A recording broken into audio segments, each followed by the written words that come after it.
تسبق خطوة الأزمان. الشیطان الرجیم بسم اللہ الرحمن الرحیم الحمد للہ رب العالمین الرحمن الرحیم مالک یوم الدین ایاک نعبد و ایاک نستعین اہدنا الصراط المستقیم صراط الذین انعمت علیہم غیر المغضوب علیہم ولا الضالین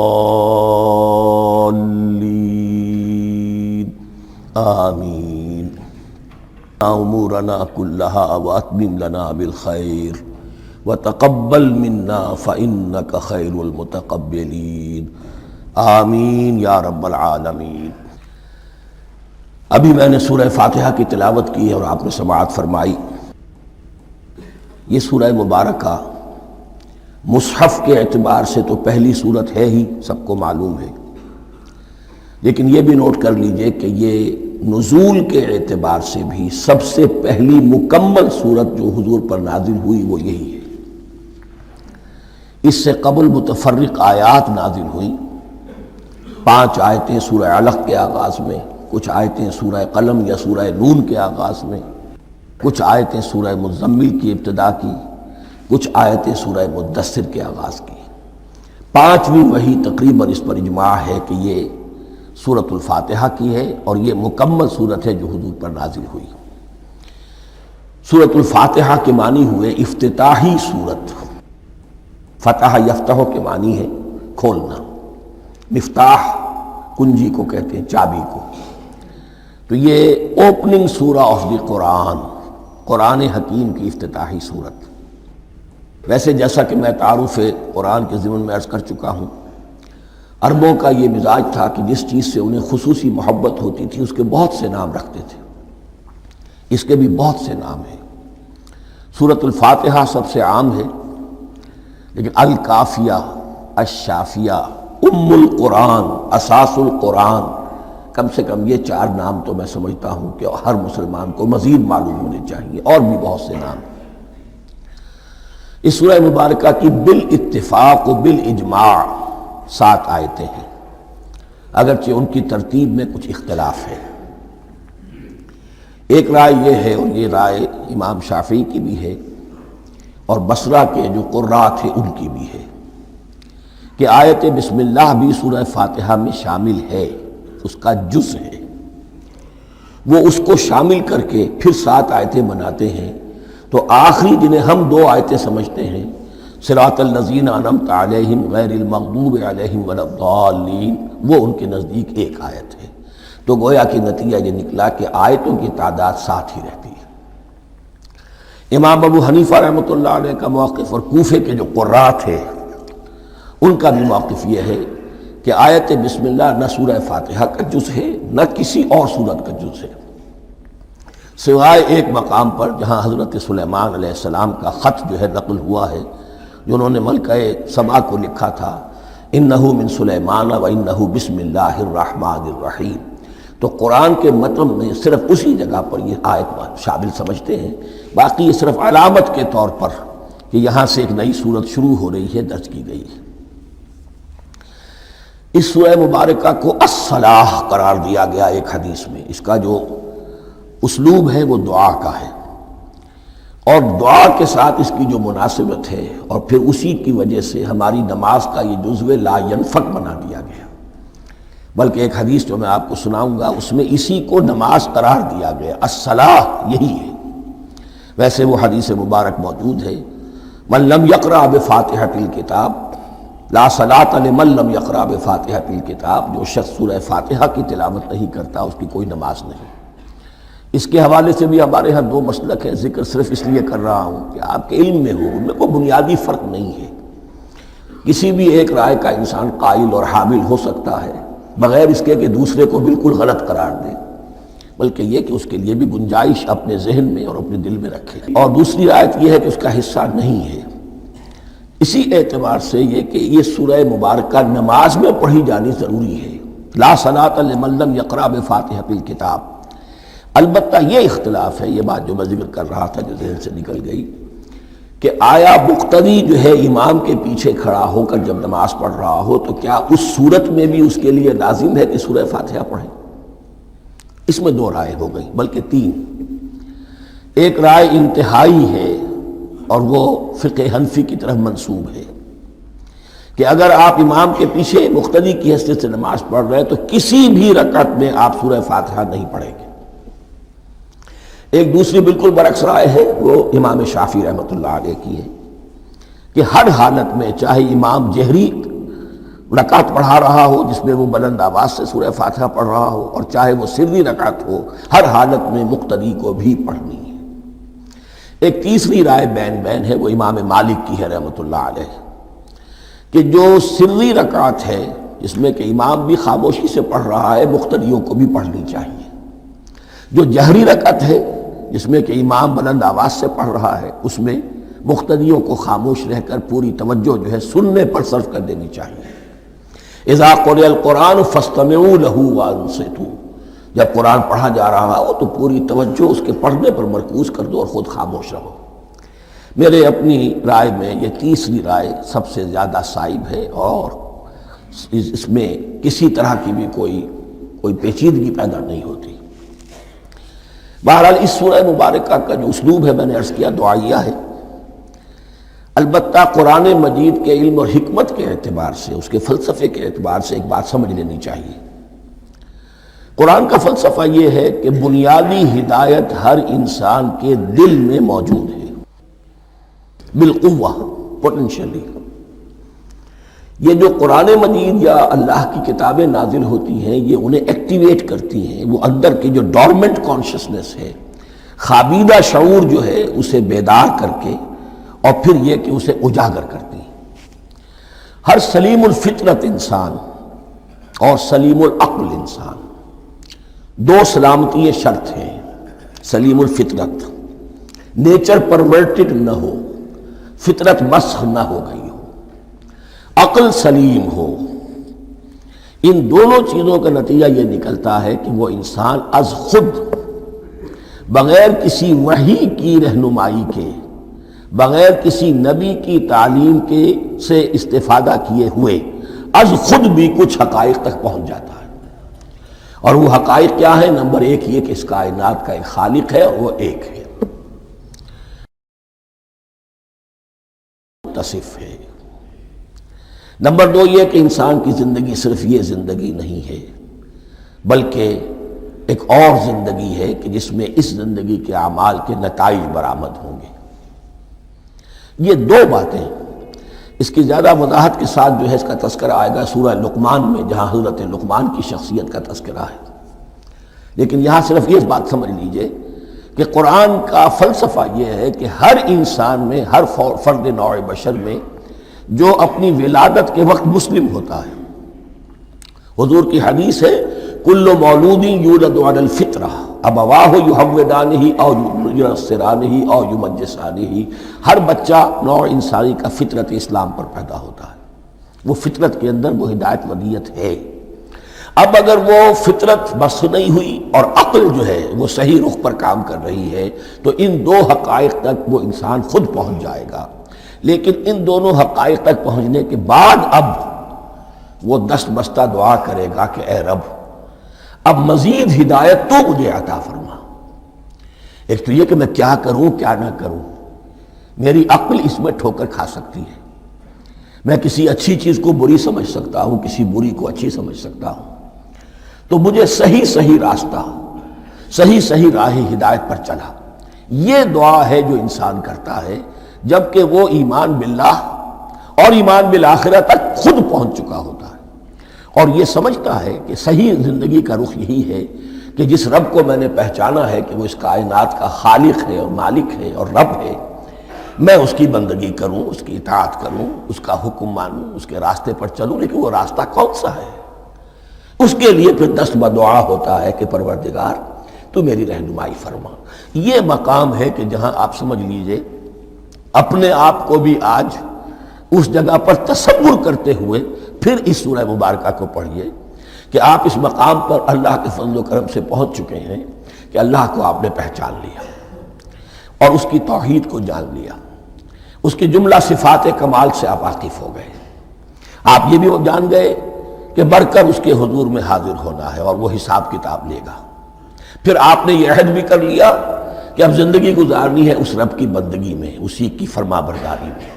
اب یہاں کھڑے ہو کر آپ پوچھتے ہیں کہ اللہ مجھے وہ تفصیلی ہدایت عطا فرما، ایسا نہ ہو کہ کبھی میں کسی راستے پر چلتا ہوا کسی پگڈنڈی پر مڑ جاؤں اور وہ تھوڑی سی جو ڈیویشن ہو میرے راستے کی وہ میری عاقبت کو برباد کر دے۔ یک لحظہ غافل گشتم و صد سال راہم دور شد، اس لیے کہ ہوتا یہی ہے سیدھے راستے سے ذرا سی کوئی پگڈنڈی جو ہے تھوڑے سے اینگل پر نکلی ہے، لیکن جب چلتے جائیں گے آپ تو جتنے آگے بڑھیں گے اس پر، اس راہ صراط مستقیم سے آپ اتنے ہی زیادہ دور ہوتے چلے جائیں گے۔ یہ ہے قرآن مجید کی حکمت اور فلسفے کے اعتبار سے اس سورہ مبارکہ کا مقام۔ اب آئیے ہم بسم اللہ کرتے ہیں۔ بسم اللہ الرحمن الرحیم، شروع کرتا ہوں میں اللہ کے نام سے جو رحمان اور رحیم ہے۔ اس پر کچھ گفتگو ہو چکی ہے تعارف قرآن کے ضمن میں کہ رحمان اور رحیم دو نام ہیں کہ جو رحمت کے مادے سے نکلتے ہیں۔ رحمان میں اللہ تعالیٰ کی رحمت کا جوش، ہیجانی کیفیت، طوفانی کیفیت، اور رحیم میں اللہ تعالیٰ کی رحمت کا دوام اور تسلسل۔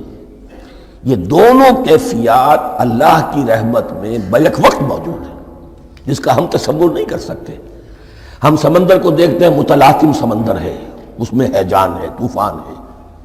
دریا کو دیکھتے ہیں کہ وہ سکون کے ساتھ چل رہا ہے، خاموشی سے چل رہا ہے، بہہ رہا ہے، بس تسلسل کے ساتھ بہہ رہا ہے۔ ہم ان دونوں کیفیات کو علیحدہ علیحدہ دیکھتے ہیں تو ہمارا ذہن ان دونوں کو بیک وقت اس کا تصور نہیں کر سکتا، تخیل ممکن نہیں۔ لیکن اللہ کی رحمت کی یہ دونوں شانیں مستقلاً ہر وقت موجود ہیں، بیک وقت، اسی لیے ان دونوں کے درمیان کہیں حرف عطف نہیں آئے گا۔ بسم اللہ الرحمن الرحیم، الحمدللہ رب العالمین۔ کل حمد، اور حمد کو ذہن میں رکھ لیجئے، حمد مساوی ہے تعریف جمع شکر۔ عام طور پر ترجموں میں ایک لفظ لایا جاتا ہے، کل تعریف اللہ کے لیے، یہ کافی نہیں ہے۔ تعریف آپ کسی شے کی کر سکتے ہیں جس میں کوئی حسن ہے، خوبی ہے، کسی بھی اعتبار سے، خواہ آپ کو اس کے حسن و خوبی سے کوئی فائدہ حاصل نہیں ہو رہا۔ ایک پھول ہے، بہت خوبصورت ہے، بس ٹھیک ہے، خوبصورت ہے، آپ نے کہا، تعریف کر دی۔ شکر کرتے ہیں آپ اس شے کا جس سے آپ کو کوئی فائدہ پہنچا ہو، استفادہ ہوا ہو، آپ کی کوئی ضرورت پوری ہوئی ہو، آپ کی کوئی مشکل رفع ہوئی ہو۔ اور آپ دیکھیں گے کہ حمد میں یہ شکر کا پہلو غالب ہے۔ جتنی بھی دعائیں ہیں حضور سے منقول، شکر کے مقام پر وہاں حمد آتا ہے۔ بھوک لگی ہوئی تھی، کھانا کھایا، الحمدللہ الذی اطعمنی وسقانی۔ اب یہاں دیکھیے ترجمہ تعریف نہیں، شکر ہے اس اللہ کا جس نے مجھے کھلایا اور پلایا۔ آپ بیت الخلاء سے باہر آئے، نجاستیں آپ سے دور ہو گئیں، طبیعت میں انشراح ہوا، الحمدللہ الذی اذھب عنی الاذی وعافانی۔ وہ شکر ہے اس اللہ کا جس نے اذیت بخش چیزیں مجھ سے دور کر دیں اور مجھے عافیت بخشی۔ تو یہ الحمدللہ رب العالمین، اللہ تعالیٰ کا حسن و کمال اور حسن و جمال اپنی جگہ بھی اس انتہا کا ہے کہ جتنی تعریف اس کا حق ہے ہم کر ہی نہیں سکتے، لیکن اس کے احسانات اور انعامات ہم پر اتنے ہیں کہ ہم ان کو بھی گن نہیں سکتے۔ لہذا ایک ہی احساء ہم نے کر دیا الف لام کے ساتھ، الحمدللہ رب العالمین۔ تمام تعریفیں اور کل شکر اللہ کے لیے ہیں کہ جو تمام جہانوں کا پروردگار ہے، رب ہے، مالک ہے۔ رب میں ایک مفہوم ہوتا ہے ربوبیت کا، اور اس میں مفہوم شامل ہوتا ہے تربیت کا، ربیانی صغیرہ۔ تو مالک ہونا اور تربیت دینا، آپ جس شے کے مالک ہوں گے آپ چاہیں گے اس میں بڑھوتری ہو، اس میں اضافہ ہو، وہ نشو و نما پائے۔ تو یہ دونوں چیزیں آپس میں ایک دوسرے کا جڑی ہوئی ہیں، پروردگار بھی اور مالک بھی۔ عام طور پر عربی میں رب کا لفظ مالک کے لیے آتا ہے، رب البیت، رب الدار، رب المال۔ تو مالک وہاں پر ظاہر بات ہے کہ اس سے مراد کیا ہے، مال والا، گھر والا، گھر کا مالک۔ تو کل شکر اور کل تعریف اس اللہ کے لیے ہے جو تمام جہانوں کا مالک بھی ہے اور پروردگار بھی ہے۔ الرحمن الرحیم، رحمان ہے اور رحیم ہے۔ اب دوبارہ اس کی میں وضاحت نہیں کروں گا۔ مالک یوم الدین، یوم دین کا مختار مطلق ہے۔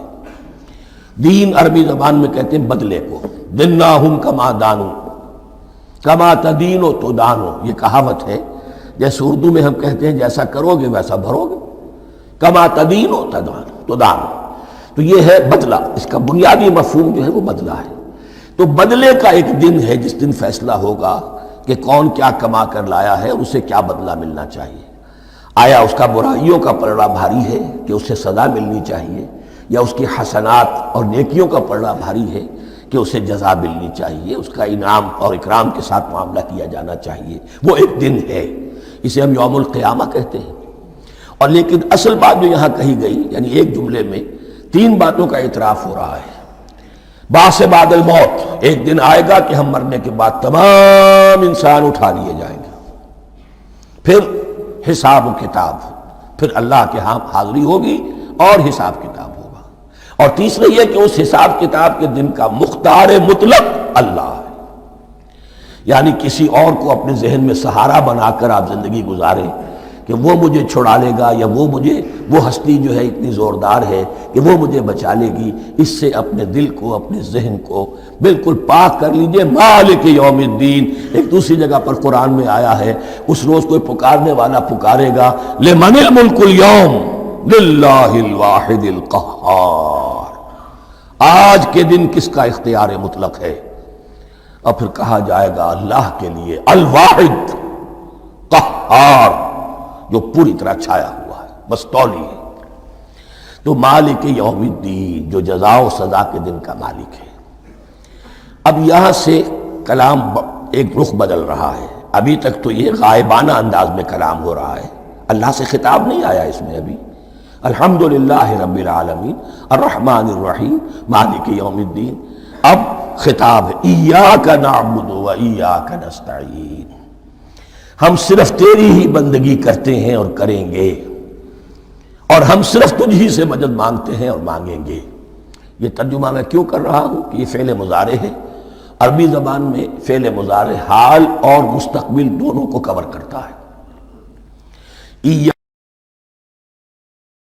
مفعول جو ہے اس میں ضمیر مفعول ہی اسے پہلے لا کر حشر کا مضمون پیدا ہو گیا۔ ہم تیری بندگی کرتے ہیں نہیں، ہم تیری ہی بندگی کرتے ہیں اور کریں گے۔ حال میں ترجمہ کیجئے تو یہ اظہار حال ہے، اور مستقبل میں ترجمہ کیجئے تو یہ ایک عہد ہے، قول و قرار ہے، بہت بڑا معاہدہ ہے۔ وَإِيَّاكَ نَسْتَعِينُ، اور صرف تجھ ہی سے مدد مانگتے ہیں اور مانگیں گے۔ اس میں بھی حال کا ترجمہ اظہار حال، اللہ کرے کہ واقعی ہمارا حال وہی ہو، جب ہم یہ الفاظ کہتے ہیں تو واقعتاً ہم اس پر پورے اتر رہے ہوں کہ اسی کی بندگی کر رہے ہوں اور اسی سے ساری استعانت اور استمداد کر رہے ہیں۔ جہاں تک مستقبل کا تعلق ہے وہ پھر ایک عہد ہے، اہدنا الصراط المستقیم، یہ مقام وہ آ گیا کہ یہاں تک تو اے پروردگار ہم پہنچ گئے، تیرے فضل سے، تیرے کرم سے، فطرت سلیمہ بھی تیری عطا کردہ تھی، عقل سلیم بھی تیری ودیت کردہ تھی، ان دونوں کی روشنی سے ہم یہاں تک تو پہنچ گئے۔ اب ہماری جو ضرورت ہے، احتیاج ہے، وہ کیا ہے؟ اہدنا الصراط المستقیم، ہدایت بخش ہمیں سیدھے راستے کی۔ یہاں 2 باتیں سمجھ لیجئے، انفرادی سطح پر انسان کے لیے نہ معلوم کتنے مرحلے آتے ہیں ہر روز کہ جس میں وہ ایک چھٹک کر کھڑا ہو جاتا ہے، یہ کروں یا یہ کروں، 2 آلٹرنیٹو سامنے آ رہے ہیں، فیصلہ کرنا مشکل ہو رہا ہے، قدم قدم پر ہدایت کی ضرورت ہے۔ اور اجتماعی طور پر نوع انسانی 3 بڑے بڑے تمدنی مسائل میں واقعہ یہ ہے کہ تسلیم کر لیا جانا چاہیے کہ عقل انسانی اس کو راستہ نہیں دکھا سکتی۔ عام معاشرتی سطح پر مرد اور عورت کے درمیان حقوق اور اختیارات کا کیا توازن ہو، ناممکن ہے، انسان طے نہیں کر سکتا۔ انسان یا مرد ہے یا عورت ہے، عورت سوچے گی اپنے لحاظ، اپنے جذبات کا، اپنے خیالات کا لحاظ رکھے گی، مرد کے جذبات و احساسات کا اس کا کوئی تصور ہی ممکن نہیں۔ مرد سوچے گا اسے اپنے احساسات معلوم ہے، لیکن یہ کہ عورت کے احساسات سے وہ نابلد ہے، ان کو محسوس کر ہی نہیں سکتا۔ لا محالہ وہ اپنے بارے میں وہ جو بھی نظام بنائے گا اس میں وہ اپنی بالادستی رکھے گا۔ وہ تو ایک ہی ہستی ہو سکتی ہے کہ جو دونوں کی خالق ہے، مرد کی بھی عورت کی بھی، اور اس کو دونوں سے محبت ہے، دونوں کا خیر خواہ ہے، دونوں کا رب ہے، دونوں کو پروان چڑھانا چاہتا ہے۔ اسی طرح فرد اور معاشرہ یا ریاست، حکومت اور ریاست ہمیشہ یہ چاہتی ہے کہ سارے اختیارات ہمارے ہاتھ میں آ جائیں، ٹوٹلیٹیرین سوسائٹی ہو، بس ہم حکم دیں اور لوگ اس پر چلیں۔ افراد یہ چاہتے نہیں، ہمیں آزادی ہونی چاہیے۔ اب آپ دیکھیے کہ دنیا میں کتنے جھگڑے چلتے ہیں اسی پر، فریڈم فریڈم فریڈم۔ وہ فریڈم واقعتاً اپنی جگہ پر ایک شے ہے، افراد کی آزادی ہونی چاہیے، لیکن افراد کی آزادی اتنی نہ ہو جائے کہ وہ مادر پدر آزاد ہو جائے، کوئی قانون، کوئی قاعدہ، کوئی اخلاقی کوئی حدود اور قیود جو ہے ان کا پابند نہ رہے۔ تو اب کہاں ہے وہ نقطہ اعتدال کہ جس میں انسان کے انفرادی آزادی، انفرادی اختیار اور ادھر اجتماعی مصلحتیں جو ہیں ان کو بیلنس کیا جا سکے؟ انسان طے نہیں کر سکتا، صرف اللہ ہی اس کے لیے نظام دے سکتا ہے۔ تیسرا مسئلہ ہے سرمایہ اور محنت، اس میں کیا توازن ہو؟ سرمایہ اور محنت دونوں مل کر کچھ بنا رہے ہیں، کچھ پروڈیوس کر رہے ہیں۔ اب اس میں نفع جو ہوا ہے اس میں سرمایہ کا کتنا حصہ ہونا چاہیے اور لیبر کا کتنا ہونا چاہیے، کون طے کر سکتا ہے؟ اس کے لیے بھی کہ ایسا نہ ہو کہ سرمایہ داری جو ہے آکاش بیل بن کر پورے معاشرے پر چھا جائے اور غریب بیچارہ، مزدور بیچارہ، کاشتکار بیچارہ وہ گویا کہ چکی کے دو پارٹوں میں پس کر رہ جائے، اس کی کوئی حیثیت نہ رہ جائے۔ لیکن یہ کہ دوسری طرف اگر یہ کہ مزدور کا جو حق ہے اس سے زیادہ اس کو دے دیا جائے تو سرمایہ جو ہے وہ سکڑ جائے گا، شائی ہو جائے گا، وہ پھر میدان میں نہیں آئے گا۔ کیا کیا جائے؟ کون سا نقطہ عدل و اعتدال ہے؟ یہ تین مسائل ایسے ہیں، اہدنا الصراط المستقیم۔ تو یوں سمجھیے کہ ایک جو بنیادی ہدایت تھی، ایک اللہ کو پہچان لینا، یہ جان لینا کہ کل حسن و جمال اور تمام انعام و اکرام کا منبع اس کی ذات ہے، وہ رحمان ہے اور رحیم ہے، اور یہ جان لینا کہ مرنے کے بعد جی اٹھنا ہے، حساب کتاب ہے، فیصلہ ہوگا جزا و سزا کا، اور مختار مطلق اس دن کا اللہ ہے۔ پھر یہ عہد کر لینا ایاک نعبد و ایاک نستعین۔ اس کے بعد دعا، پروردگار ہمیں ہدایت پر قائم رکھ، ہماری ہدایت میں اضافہ فرما۔ اس ہدایت کے لفظ کو سمجھ لیجئے، بنیادی ہدایت، تفصیلی ہدایت، قدم قدم پر ہدایت، ہدایت پر ہدایت۔ والذین اہتدوا زادہم ھدی، جو لوگ ہدایت کے راستے پر آتے ہیں اللہ ان کی ہدایت میں اضافہ کرتا ہے۔ تو یہ قدم قدم پر ہمیں ہدایت کی ضرورت ہے اور مرحلہ وار ضرورت ہے۔ ہدایت اس کو بھی کہتے ہیں کہ کسی نے آپ سے کوئی پتہ پوچھا، آپ نے کہا ادھر جانا، پھر دوسری گلی میں مڑنا، پھر جانا دو تین لائٹیں چلے جانا، پھر مڑنا، وغیرہ وغیرہ، یہ بھی ہدایت ہے۔ نظری طور پر آپ نے بتایا ہے۔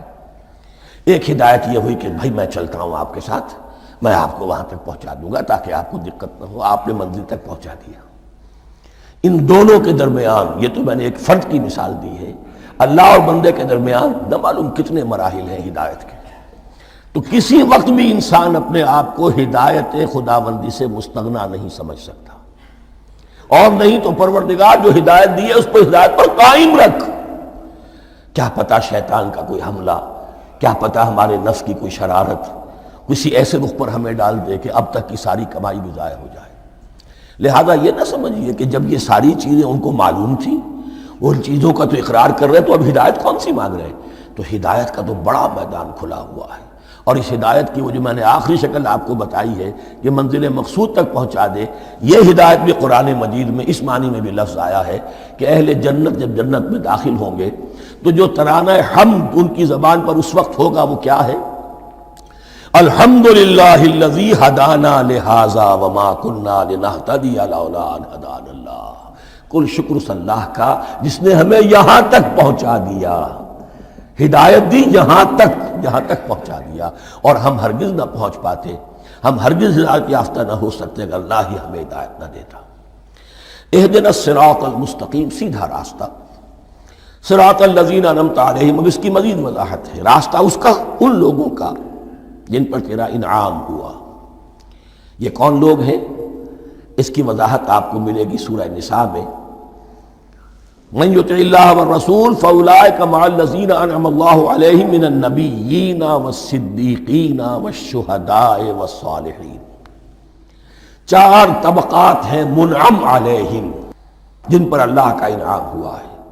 چوٹی پر انبیاء کرام، اس کے بعد صدیقین کرام، اس کے بعد شہداء عظام، اس کے بعد عام صالح مسلمان، صالح ہو۔ یہ بیس لائن ہے۔ اس سے اوپر کا درجہ شہداء کا ہے، اس سے اوپر کا درجہ صدیقین کا ہے، اور پھر اس سے اوپر کا درجہ انبیاء کا ہے۔ انبیاء میں سے پھر وہ بھی ہوتے ہیں کہ جو اولو العزم میں من الرسل ہیں، لیکن یہ 4 طبقات ہیں، ان کے راستے پر ہمیں چلا۔ غیر المغضوب علیہم ولا الضالین، جو مغضوب علیہم نہیں ہوئے، جن پر تیرا غضب نہیں ہوا۔ اور غضب ہوتا ہے ان پر کہ جو ہدایت کے واضح ہونے کے بعد ہدایت کو ترک کر دیں، وہ ہے مغضوب علیہم۔ جنہیں ہدایت مل گئی ہو، ہدایت کو پہچان لیا ہو، پھر اپنی شرارت نفس کی وجہ سے، اپنی نفسانیت کی وجہ سے، اپنے تکبر کی وجہ سے، اپنے حسد کی وجہ سے وہ اس حق کو رد کر دیں، اس کو ترک کر دیں، ان پر اللہ کا غضب آتا ہے۔ اور اس میں اس کی بہت بڑی مثال تاریخ کے اعتبار سے یہودی ہیں۔ اللہ نے انہیں ہدایت دی، کتابیں عطا کی، تورات، انجیل، زبور، سینکڑوں نبی ان میں مبعوث کیے، 1400 برس تک نبوت کا تار ٹوٹا ہی نہیں، مسلسل۔ ابتدا میں بھی 2 نبی، موسیٰ اور ہارون، اور اختتام پر بھی 2 نبی، عیسیٰ اور یحییٰ علیہ السلام، اور ان کے مابین کوئی لمحہ نہیں آیا ہے تاریخ بنی اسرائیل میں جبکہ کوئی نہ کوئی نبی موجود نہ ہو۔ لیکن انہوں نے اپنی شرارت نفس کی وجہ سے ہدایت تورات سے بھی منہ موڑا، اور پھر سب سے بڑی بات یہ کہ ہدایت محمدی سے، ہدایت قرآنی سے بھی صلی اللہ علیہ وسلم منہ موڑا۔ وہ ہے مغضوب علیہم ولا الضالین۔ اور یہ لفظ جو آتا ہے عربی زبان میں گمراہ کا بھی ہے اور تلاش حق میں بھٹکنے والے کا بھی ہے۔ ایک وہ شخص ہے جس پر حق ابھی واضح نہیں ہوا، وہ تلاش میں ہے، اس کے لیے بھی ضال کا لفظ آئے گا۔ اسی طرح کوئی شخص کسی کے عشق اور محبت میں ایسا ہو جائے، دیوانہ ہو جائے، اس کو بھی ضال کہتے ہیں، یعنی اس کے اوپر جذبات کا اتنا غلبہ ہو گیا ہے کسی کی محبت اور عشق کی بنا پر۔ تو حضور کے لیے یہ لفظ آیا ہے وَوَجَدَكَ ضَالًّا فَهَدَىٰ، اور یہ تو سورۃ الضحیٰ ہے، اکثر بیشتر لوگوں کو یاد ہوگی۔ تو یہ جو ضال کا لفظ ہے، اس میں سمجھ لیجئے ضروری نہیں ہے کہ وہ گمراہ ہو، بلکہ وہ بھی کہ جو ابھی راہ ہدایت کی طلب میں، اس کے حصول کے لیے اس کی تلاش میں کوشاں ہیں، اور وہ بھی کہ جو کسی مغالطے کی وجہ سے حق سے منحرف ہو جائے۔ یہ بھی جان لیجئے کہ ایک ہے بدنیتی، تکبر، حسد، حق کو جان کر پہچان کر رد کر دینا یا چھوڑ دینا یا ترک کر دینا۔ ایک ہے کسی غلطی میں، کسی جذبات کے اندر آ کر، کسی غلو کے اندر مبتلا ہو کر اور حق سے منحرف ہو جانا۔ اس کی جو سب سے بڑی مثال ہے وہ نصارہ ہے، عیسائی ہے۔ حضرت مسیح کو انہوں نے مانا لیکن غلو کیا۔ یہ لفظ آئے گا آگے، لا تغلو فی دینکم، اپنے دین میں غلو نہ کرو۔ جیسے ہمارے ہاں بھی بعض لوگ ہیں جو حضور صلی اللہ علیہ وسلم کی تعریف میں، حضور صلی اللہ علیہ وسلم کے ساتھ اپنی محبت کے اظہار میں غلو کر جاتے ہیں۔ یہ انتہا درجے کو ہو گیا تھا حضرت مسیح علیہ السلام کے ماننے والوں میں، اور اس کی بنا پر انہوں نے تثلیث کا عقیدہ ایجاد کر لیا اور حضرت مسیح علیہ السلام کو اللہ کا بیٹا بنا دیا۔ تو اس کی سب سے بڑی مثال ضالین کی اس اعتبار سے کہ ہدایت پانے کے بعد کسی بدنیتی سے نہیں بلکہ کسی اچھے جذبے میں غلو کی وجہ سے، رسول سے محبت کرنا تو اچھا جذبہ ہے، لیکن یہ محبت بھی ایک حد میں رہنی چاہیے۔ غلو کرے گی تو ظاہر بات ہے کہ اس کے بعد وہ گمراہی کی طرف لے جائے گی۔ تو یہ ہے اس سورہ مبارکہ کا ترجمہ، اور اس کے بعد آخر میں آمین کہنا یہ مسنون بھی ہے، کہنا چاہیے۔ البتہ اختلاف یہاں بھی صرف اتنا ہے کہ نماز میں جب آپ امام کے ساتھ ہیں، وہ اگر جہری قرات کر رہا ہے تو آیا اس کے بعد آپ کو بھی بالجہر کہنا ہے آمین یا نہیں کہنا، یہ اختلاف ہے، ان میں کوئی فرق واقع نہیں ہوتا۔ یہ چیز متفق علیہ کہ کہنا ہے آمین، بلکہ یہ آمین تو یہودیوں میں ہے، یہ آمین جو ہے یہ عیسائیوں میں بھی ہے۔ ان کی بھی جو پریئر، لارڈس پریئر ہے، اس کے بعد آمین، وہ آمین کہتے ہیں، وہ فرق، وہ لفظ ایک ہی ہے، اس لیے کہ عبرانی زبان اور عربی زبان، یا تو ہم یہ کہہ سکتے ہیں کہ دونوں بہنیں ہیں، کوئی ایک مشترک زبان تھی ان کی ماں جس کی یہ 2 بیٹیاں ہیں، اور یا یہ کہنا پڑے گا کہ عربی زبان کی ماں جو ہے وہ عبرانی زبان ہے۔ بہرحال بڑا قریبی رشتہ عربی کا اور عبرانی کا ہے، اس اعتبار سے وہ آمین۔ اب آپ کو معلوم ہے ہم السلام علیکم وہ کہتے ہیں، وہ سلام کہتے ہیں، فرق کیا ہے؟ وہ تو تلفظ کا فرق ہے۔ اسی طریقے سے اور بہت سے الفاظ ہیں، میں بعد میں بتا۔ اب میں اس سورہ مبارکہ کے بارے میں خاص حدیث آپ کو سنانا چاہتا ہوں، اور اسی سے در حقیقت جو امام ابو حنیفہ کا موقف ہے رحمۃ اللہ علیہ، اس کی حقانیت مزید مبرہن ہو جائے گی۔ یعنی کیا کہ آیت بسم اللہ سورہ فاتحہ کا جز نہیں ہے۔ سورہ فاتحہ الحمدللہ رب العالمین سے شروع ہوتی ہے۔ وہ میں آپ کو بتانا بھول گیا کہ جن کے نزدیک یہ سورت کا جز ہے وہ پھر جہری قرات میں بسم اللہ الرحمن بھی بلند آواز سے کہیں گے، اور جن کے نزدیک یہ سورہ فاتحہ کا جز نہیں ہے وہ نہیں کہیں گے، وہ الحمدللہ رب العالمین سے قرات کریں گے۔ تو کوئی فرق نہیں ہے بنیادی۔ یہ حدیث جو ہے یہ مسلم شریف میں ہے اور حدیث قدسی ہے۔ اس کے راوی حضرت ابو ہریرہ ہے رضی اللہ تعالی عنہ، اور اس حدیث نے اس سورت کے مضامین کا نہایت عمدہ تجزیہ کر دیا ہے۔ حدیث کے الفاظ سن لیجئے، قسمت الصلاۃ بینی و بین عبدی نصفین۔ اللہ تعالیٰ فرما رہے ہیں، حدیث قدسی ہے، میں نے نماز کو، صلاۃ کو اپنے اور اپنے بندے کے درمیان آدھا آدھا تقسیم کر لیا۔ فنصفها لی ونصفها لعبدی، اس کا نصف جو ہے وہ میرے لیے ہے اور نصف جو ہے وہ میرے بندے کے لیے ہے۔ وَلِعَبْدِي مَا سَأَلَ، اور جو میرے بندے نے مانگا میں اسے دوں گا، میرا وعدہ ہے یا میں نے اسے دیا۔ اس کے بعد اس کی تفصیل آتی ہے، اذا قال العبد، جب بندہ کہتا ہے الحمدللہ رب العالمین، قال اللہ حمدنی عبدی، جب بندہ کہتا ہے الحمدللہ رب العالمین، اللہ فرماتا ہے میرے بندے نے میری حمد کی۔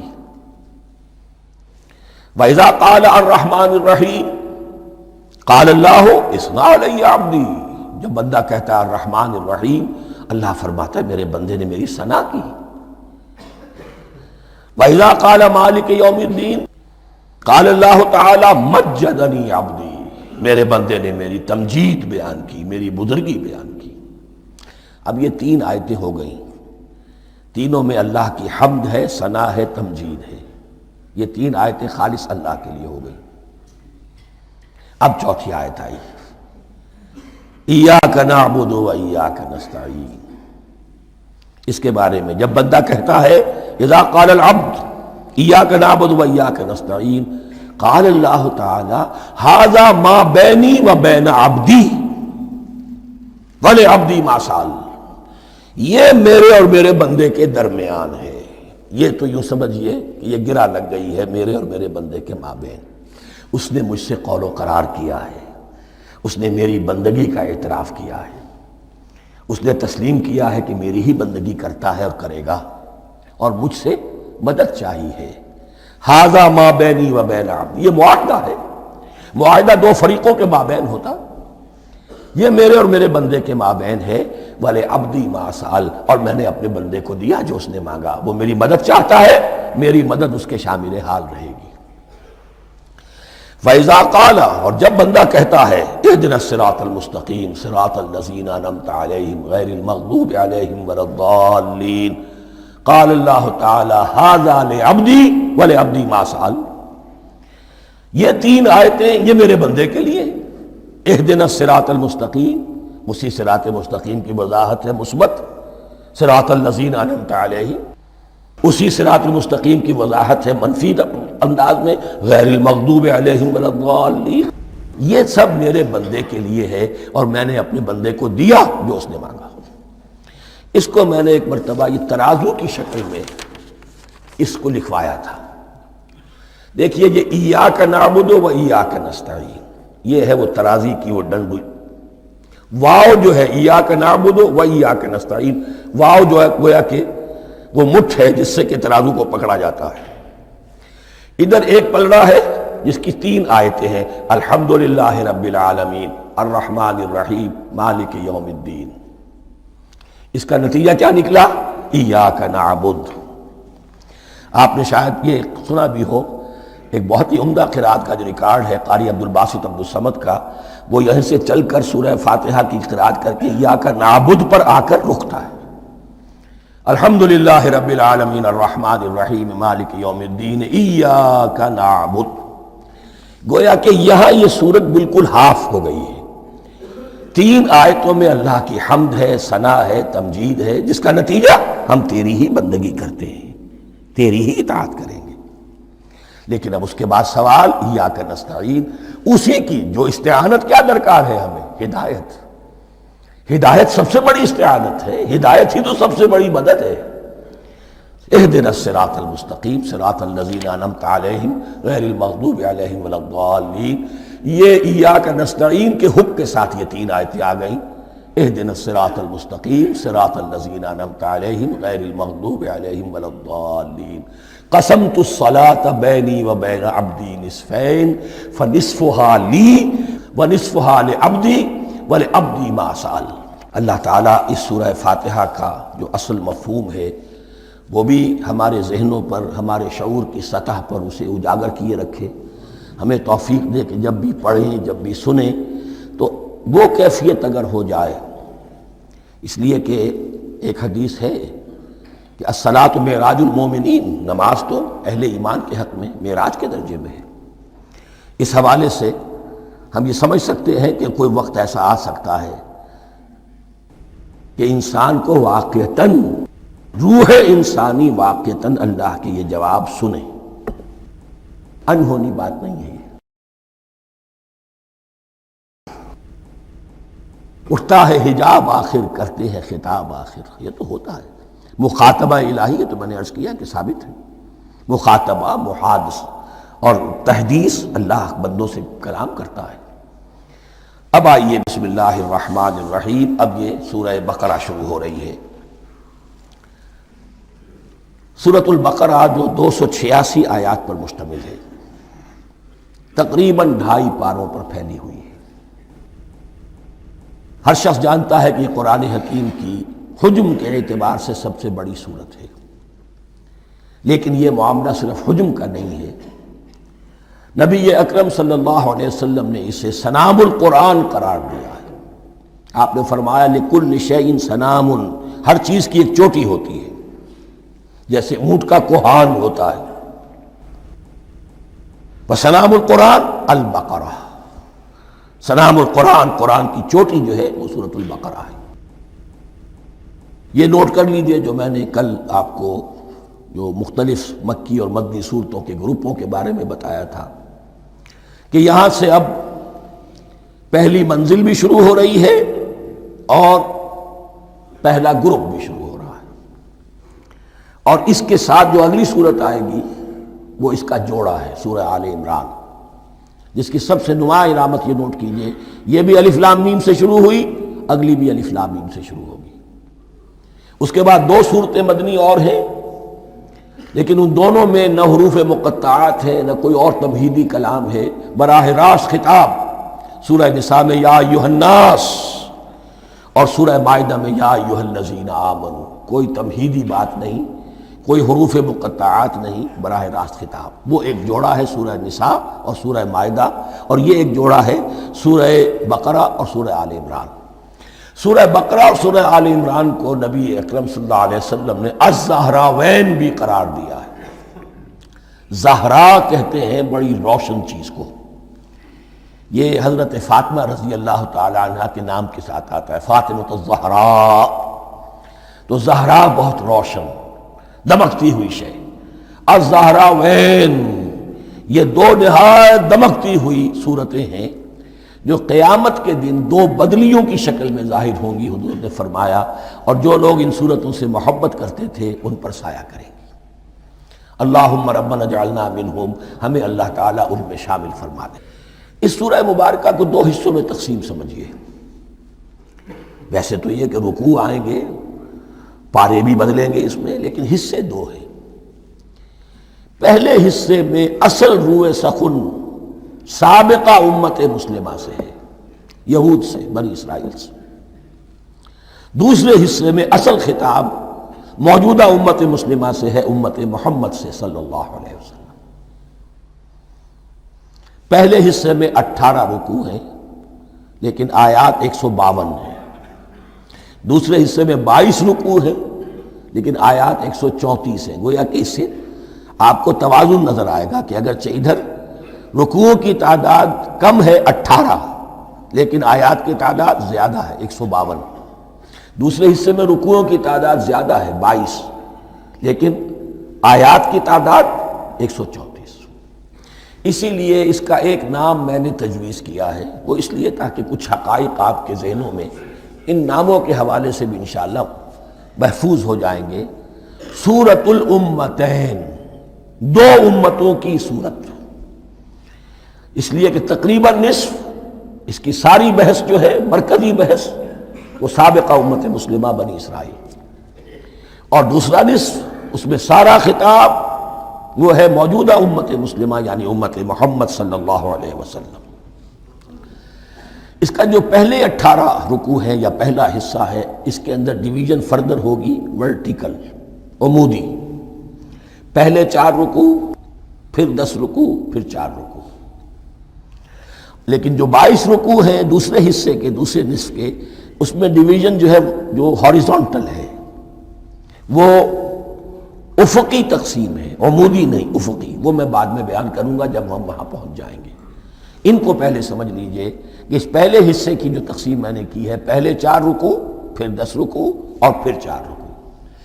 پہلے 4 رکوع یوں سمجھیے کہ پورے قرآن مجید کے لیے اس کی حکمت اور فلسفے کا جو حصہ مکی قرآن میں بیان ہو چکا تھا اس کا خلاصہ ہے۔ جب یہ صورت نازل ہو رہی ہے تو یہ تو مدینہ میں حضور تشریف لا چکے ہیں، 12-13 سال جو ہے گزر چکے ہیں، اور ان 12-13 سالوں کے دوران 2/3 قرآن نازل ہو چکا ہے۔ اس میں جو بھی حکمت، فلسفہ اور بنیادی دعوت، یہ جو چیزیں مکی قرآن میں بیان ہوئیں، ان کا خلاصہ نچوڑ نکال کر یہاں 4 رکوعوں میں رکھ دیا گیا۔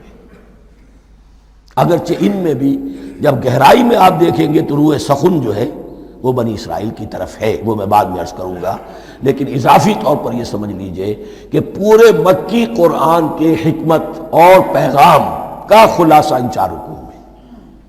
پھر 10 رکوع ہیں جن میں براہ راست خطاب ہے سابقہ امت مسلمہ، یا بنی اسرائیل۔ اس کے بھی 2 حصے ہیں، پہلے ایک رکوع میں دعوت ہے، بڑا انداز اس کا بڑا پیارا ہے، اس میں دعوت ہے، ایمان لاؤ محمد پر صلی اللہ علیہ وسلم، اور اس کے بعد 9 رکوع ہیں ملامت کے، ملامت، تنقید، تم نے یہ کیا اور یہ کیا اور یہ کیا، ہم نے یہ احسان کیے، یہ احسان کیے، یہ احسان کیے، تم نے یہ ناشکری کی، یہ ناشکری کی، یہ ناشکری کی۔ اور اس سب کا نتیجہ آخری 4 رکوعوں میں ہے کہ اب تمہیں اس منصب سے معزول کیا جا رہا ہے جس پر تم 2000 برس تک فائز رہے ہو، اور تمہیں ہٹا کر اب ایک نئی امت محمد کی شکل میں جو وجود میں آ چکی ہے صلی اللہ علیہ وسلم، اسے اس پر فائز کیا جا رہا ہے۔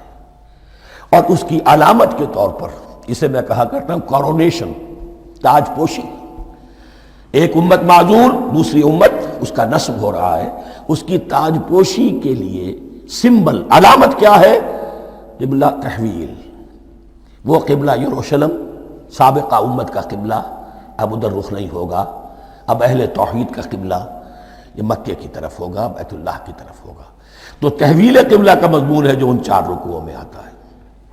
تو یہ میں نے تھوڑی سی تمہید جو ہے آپ کے سامنے رکھ دی ہے۔ اب بسم اللہ کیجئے۔ بسم اللہ الرحمن الرحیم، الف لام میم۔ الف لام میم یہ حروف مقطعات ہیں، یہ علیحدہ علیحدہ پڑھے جاتے ہیں، علم نہیں پڑھ سکتے اس کو۔ الف لام میم، ہا میم، ہا علیحدہ، میم علیحدہ، اگرچہ لکھے ہوئے ہوتے ہیں جڑے ہوئے، کاف ہا یا عین صاد لکھے ہوئے جڑے ہوئے، پڑھے جائیں گے علیحدہ علیحدہ، قطع علیحدہ کرنا۔ تو حروف مقطعات، ان کے بارے میں ایک بات تو جو ہے اجماعی ہے، سب کے نزدیک مسلم ہے، ان کا کوئی حتمی مفہوم اور ان کے حتمی معنی کسی کو معلوم نہیں سوائے اللہ اور اس کے رسول کے۔ اس معنی میں یوں بھی کہا گیا یہ کوڈ ورڈز ہیں، جیسے کہ کوئی میسیجز جو ہیں ادھر ادھر بھیجے جاتے ہیں سیکرٹ میسیجز، تو کچھ کوڈ ورڈز ہوتے ہیں جس سے سمجھ میں آتا ہے کہ یہ بات واقعتاً صحیح سورس سے آ رہی ہے، واللہ عالم۔ لیکن اس کا کوئی مفہوم اور اس کے معنی جو ہیں وہ اتفاق اس پر ہے، اگرچہ بعض حضرات نے کچھ اپنی سی کوشش کی ہے، کچھ مفہوم جو ہے بنانے کی وہ اپنی جگہ پر ہے، لیکن یہ کہ کسی حضرت عبداللہ ابن عباس رضی اللہ تعالی عنہما نے بعض ایسی کوششیں کی ہیں، لیکن ان کی رائے کو بھی ان کی ذاتی رائے سمجھا گیا ہے، امت نے اسے قبول نہیں کیا۔ اجماع اور کنسنسس اسی پر ہے کہ اس کے معنی اور مفہوم کسی کو معلوم نہیں سوائے اللہ اور اس کے رسول کے۔ البتہ بعض چیزیں ایسی ہیں کہ وہ اگر نوٹ کر لی جائیں تو شاید آئندہ ہے اس میں کچھ راز کھلنے کے امکانات پیدا ہو جائیں۔ دیکھیے عربی زبان کے جو الفابیٹس ہیں ان کی تعداد 29 ہے یا 28 ہے، میں بتا چکا ہوں۔ الف اور حمزہ کو ایک سمجھے تو 28 ورنہ 29۔ پہلی بات یہ نوٹ کیجئے قرآن حکیم کی 114 سورتوں میں سے 29 سورتوں میں ان کے شروع میں یہ حروف مقطعات آئے ہیں۔ دوسری بات یہ کہ اس میں 28 کا نصف کیجئے تو 14 استعمال ہوئے، 14 نہیں استعمال ہوئے، بالکل آدھی۔ اس نے یہ کہ جو شروع اور آخر اور درمیان 3 حصوں میں تقسیم کر دیجئے آپ، 9 9 9 پلواڑی 27، ایک طرف 10 رہ جائیں گے۔ پہلے حصے میں سے بہت کم حروف لیے گئے، بہت کم۔ آخری حصے کے تقریباً تمام حروف ہیں، تقریباً۔ درمیانی حصہ وہ ہے کہ جس میں آپ نے دیکھا ہے کہ عربی میں جوڑوں کی شکل میں ہے، صاد ضاد، فرق کیا ہے نقطے کا، سین شین، فرق کیا ہے نقطوں کا، را زا، فرق کیا ہے نقطے کا۔ تو جو بھی نقطے والا لفظ ہے وہ نہیں لیا گیا، اور جو بغیر نقطے کے غیر منقوط ہے وہ لیا گیا۔ پھر اس میں 3 صورتیں ہیں جن میں ایک ایک حرف آیا ہے، سورہ قاف، سورہ نون، سورہ صاد۔ پھر صورتیں ہیں جن میں 2 2 آئی ہیں، جن میں 3 3 آئے ہیں، پھر 4 4 آئے ہیں، 2 ہی صورتیں ہیں جن میں 4 4 ہیں، اور 2 ہی صورتیں جن میں 5 5 ہیں۔ تو یہ ہے صرف یوں سمجھیے کہ اعداد و شمار۔ اس کے حوالے سے کچھ آدمی غور کرے تو شاید کوئی بات نکلے۔ باقی وہ مثال میں آپ کو بتا دیتا ہوں کہ حضرت عبداللہ ابن عباس نے ایک رائے ظاہر کی کہ الف لام میم در حقیقت ایک جملے کا خلاصہ ہے، انا اللہ اعلم۔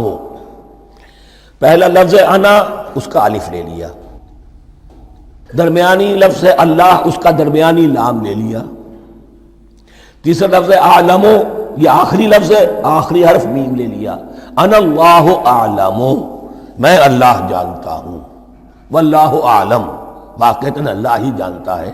یہ حضرت عبداللہ ابن عباس کی رائے ہے، لیکن اگرچہ انہیں حبر الامت مانا گیا ہے، لیکن یہ کہ ان کی اس رائے کو بھی اکثر و بیشتر مفسرین نے قبول نہیں کیا۔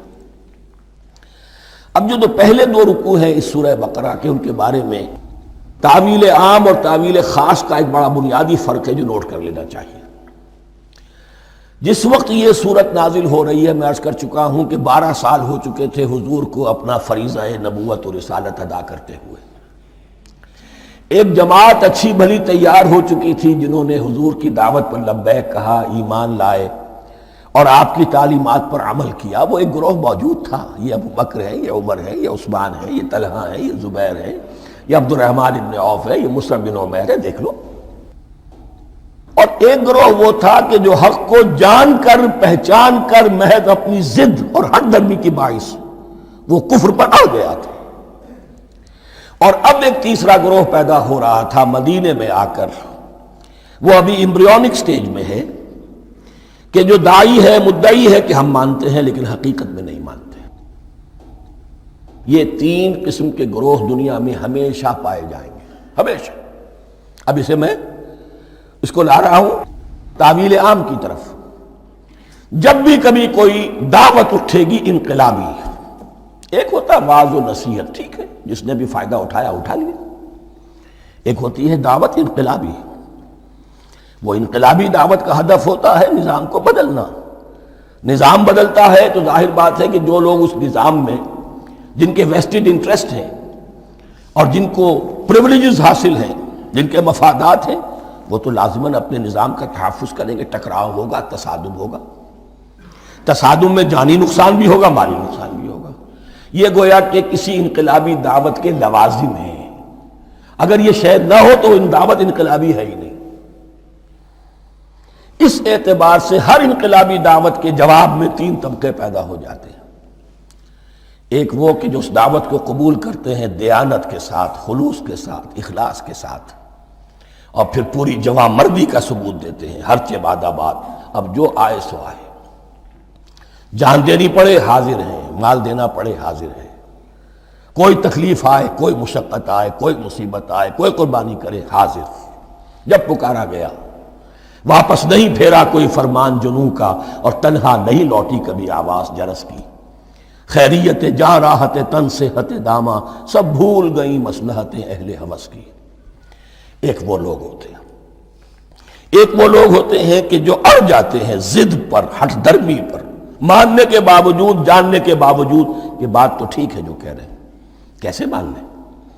ہماری سیادت، ہماری چودراہٹ، ہمارے مفادات، ہمارے یہ ساری چیزیں ان سب کے اوپر زد پڑ رہی ہے۔ یہ لوگ اڑ جاتے ہیں اور پھر کوئی دعوت، کوئی نصیحت، کوئی مزید افہام و تفہیم ان کے حق میں مفید نہیں ہوتی، اس لیے کہ صحیح بات ہے جو کہتے ہیں کہ سوتے کو تو جگایا جا سکتا ہے، جاگتے کو کیسے جگائیں؟ کوئی سویا ہوا ہے تو آپ اسے جگا دیں گے، جو جاگا ہوا ہے لیکن وہ بنا ہوا ہے، وہ اٹھنے کو تیار ہی نہیں ہے، تو آپ کیسے اٹھا دیں گے اس کو؟ تو جو لوگ جان بوجھ کر حق کو پہچان کر رد کر دیتے ہیں، پھر ان کے حق میں کوئی دعوت، کوئی نصیحت، کوئی تبلیغ، کوئی انذار، کوئی تبشیر مفید نہیں ہوتی۔ تیسرا درجہ ایسے لوگوں کا ہوتا ہے جو یا تو شروع میں آتے ہی شرارت کے ارادے سے ہیں، کوئی مصلحت ہے جس کی وجہ سے اس دعوت کو قبول کر لیا، کوئی ذاتی منفعت ہے جس کے لیے قبول کر لیا، یا یہ کہ شروع میں تو اخلاص کے ساتھ آتے ہیں لیکن جب قربانی دینے کا وقت آتا ہے تو ان کے اندر سیرت و کردار کی وہ مضبوطی نہیں ہوتی کہ ہر چہ بعد آباد، یہ نہیں ہوتی، وہ پھر ڈگمگاتے رہتے ہیں، کبھی کچھ چلے پھر کہیں ٹھٹک کر رہ گئے، پھر کہیں کچھ چلے پھر ٹھٹک کر رہ گئے۔ یہ تیسرا طبقہ ہے کہ جو کہتا ہے، دعوی مدعی ہے کہ ہم نے مانا ہے، قبول کیا ہے، بات ٹھیک ہے، کچھ تھوڑا بہت چلتے بھی، لیکن جہاں مشکل آئی ٹھٹک کر کھڑے ہو گئے، اوندھے منہ گر پڑے۔ یہ تیسرا طبقہ ہے۔ اس کے لیے لفظ ہمارے ہاں منافقین بھی ہے، لیکن اس رکوع میں آ کر ابھی ان 4 رکوعوں میں نہیں بلکہ سورہ بقرہ میں مکمل میں بھی کہیں نفاق کا لفظ نہیں آیا ہے، اس لیے کہ اسے مرض سے تعبیر کیا گیا۔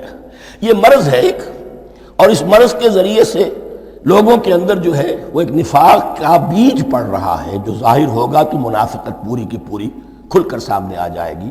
روگ ہے انسانی شخصیت کا، اس حوالے سے وہ تیسری، اور یہ چونکہ اہم ترین حصہ تھا اور یہ مرض اب شروع ہو رہا تھا، مدینے میں، مکے میں نہیں تھا، لہذا زیادہ تفصیل سے اس کے بارے میں گفتگو ہوئی۔ وتعلو همتي دوما وتسبق خطوتي الأزمان، فوقتي لا أضيعه بما يفضي إلى الخسران، وكفي لا يفارقها أداء البر والإحسان، ولا تدري شمالي عن يميني إنه الكتمان.